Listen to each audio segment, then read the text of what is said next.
And I can give you some medicine for that. លោកសុកខ្ញុំគិតថាអ្នកកើតជំងឺរលាកក្រពះហើយខ្ញុំអាចឲ្យថ្នាំខ្លះទៅលេបដើម្បីព្យាបាលជំងឺនេះ On the other hand, I understand that you're worried about your parents' spirits, and that could make you sick too. What do you think you should do about this problem? ម្យ៉ាងទៀតខ្ញុំយល់ថាអ្នកព្រួយអំពីព្រលឹងឪពុកម្ដាយរបស់អ្នកហើយការព្រួយបារម្ភនេះក៏អាចធ្វើឲ្យអ្នកឈឺដែរតើអ្នកគួរដោះស្រាយបញ្ហានេះដូចម្តេចដែរ ខ្ញុំគិតថាខ្ញុំក៏គួរទៅរកគ្រូទាយអំពីបញ្ហានេះដែរតែមើលទៅប្រហែលជាថ្នាំនឹងជួយឲ្យខ្ញុំបានធូរ I think I could go to the fortune teller about this too, but maybe I'll get better with the medicine. Well, why don't we do this? I'm going to give you a prescription for your pain. This is a prescription for ranitidine. You take one twice a day. ឥឡូវធ្វើដូច្នេះសិនខ្ញុំចេញសម្បត្តិឲ្យអ្នកយកទៅទិញថ្នាំសម្រាប់បំបត្តិការឈឺចាប់របស់អ្នកនេះជាថ្នាំ ranitidine លេបម្ដងមួយគ្រាប់មួយថ្ងៃ2ដង And I would like to see you back here in about a month, just to see how you're doing. Meanwhile, you can think about whether or not you want to go to a fortune teller about your parents' spirits. How does that sound?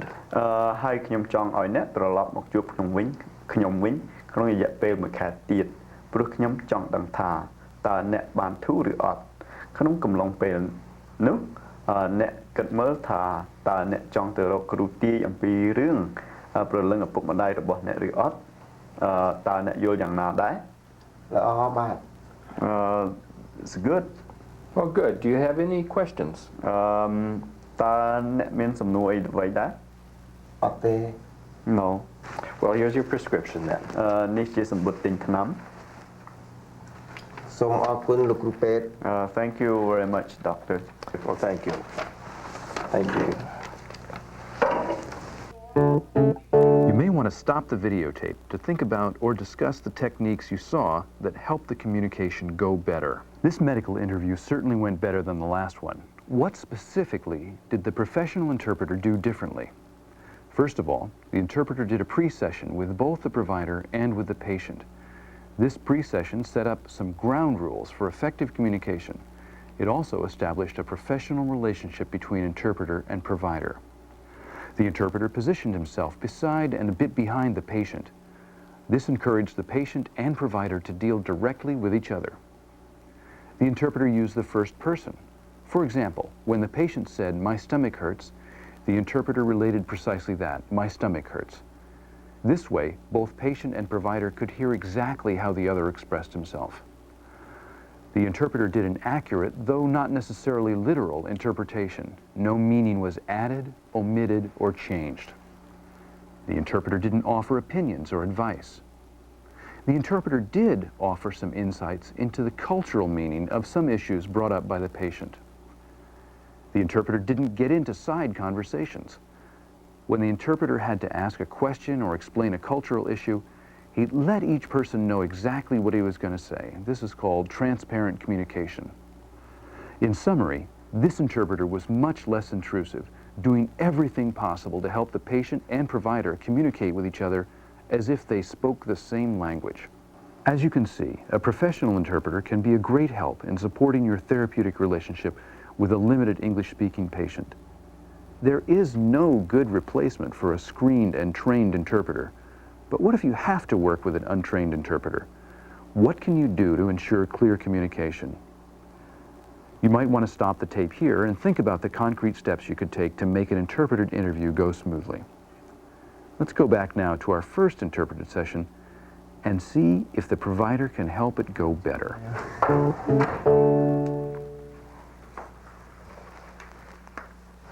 Hello, Mr. Gonzalez. I'm Dr. Dawson.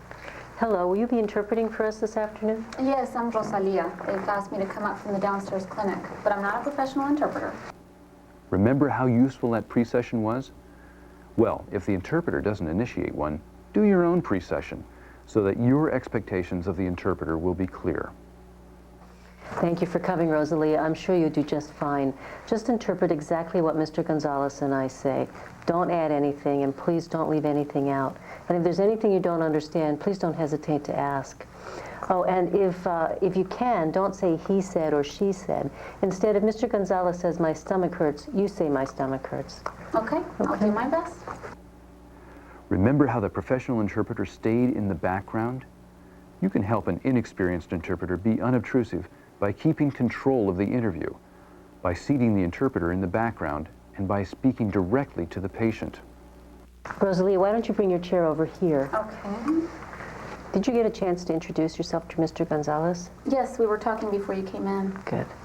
Mr. Gonzalez, tell me why you came in today. He told me his back hurts. Remember how the professional interpreter didn't answer for the patient or give personal opinions? Expect this and insist on it from your interpreter. If she slips, guide her back to her role of facilitating communication. Please interpret my question to Mr. Gonzalez exactly as I asked it. Oh, right, sorry. Señor González, ¿por qué ha venido hoy a la clínica? Me duele la cintura, comenzando aquí, el dolor corre por este lado, por la pierna. My back hurts starting here, and the pain runs down this side into my leg. A veces me queda dormida esta parte del pie, hasta a veces se me duerme. Sometimes this area falls asleep, sometimes even my foot falls asleep. Some other techniques that will make it easier to interpret include speaking in relatively short sentences, with only one question at a time, and avoiding the use of slang or difficult technical terminology. Okay, and when do you get the pain? ¿Y cuándo sientes el dolor? Cuando estoy sentado y luego intento pararme, eso es cuando duele. When I'm sitting down and I try to get up, that's when it hurts. And are you taking anything for the pain?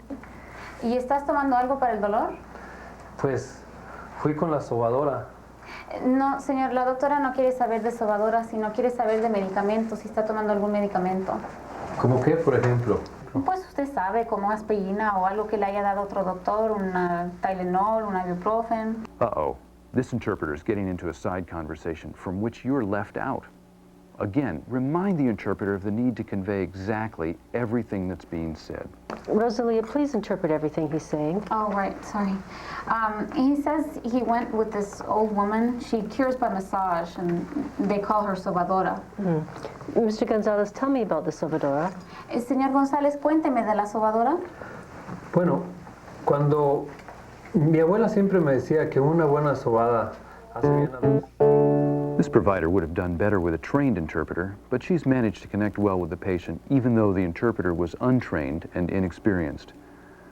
Many of the same techniques she demonstrated here are also useful in working through professional interpreters. Let's review. First of all, maintain control of the interview. Start out with a pre-session. Make your expectations of the interpreter clear. Have the interpreter sit in an unobtrusive place, if possible. Speak directly to the patient, not to the interpreter, unless there's a communication issue to clarify. Assume that and insist that everything is interpreted. But be aware that much of what you say may have no linguistic or even conceptual equivalent in other languages. The interpreter may have to paint word pictures of many terms you use, and this may take longer than your original speech. To help the interpreter be as accurate as possible, speak at a moderate pace in relatively short sentences with only one question at a time, and avoid using slang or difficult technical terminology. And check to find out exactly what the patient understood. And finally, stay positive. Providing care across a language barrier isn't easy. However, the effort you put in up front will result in good rapport and clear communication that will save you time and misunderstanding down the line.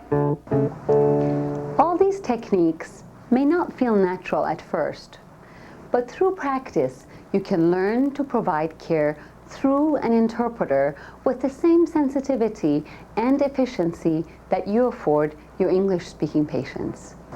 Knowing how to work with an interpreter will help you to bridge linguistic and cultural gaps and allow you to truly enjoy the diversity of a multicultural practice. Training in this area is invaluable for medical interpreters, healthcare administrators, or medical providers. For on-site training of your staff, or to purchase copies of this video, please contact the Cross-Cultural Healthcare Program at PacMed Clinics in Seattle. Call us at area code 206-326-4161 or visit our website. Thanks for watching.